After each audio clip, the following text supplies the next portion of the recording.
Hi guys! For today's video, kakain tayo ng dragon fruit. So, ito yung tsura ng dragon fruit. So, napaka-healthy ito na fruit guys. Kaya isama nyo ito palagi sa inyong mga prutas. Sa inyong pang-araw-araw na kinakain na prutas. So, ayan. Bibiakin na natin. So, ito siya guys ay hindi natin alam kung matamis o hindi. Kasi maraming variety ito. So, titingnan natin. Isa natin.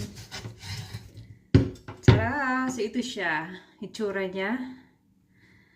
Dragon fruit. Ayan. So, ang lasa nito, titikman natin anong lasa nito. Sana matamis. Kasi nung nakaraan matamis yung nakain ko. Yan siya.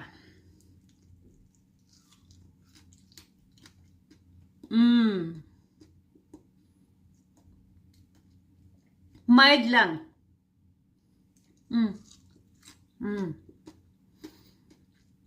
So, parang siyang kiwi or pear ang lasa ng dragon fruit.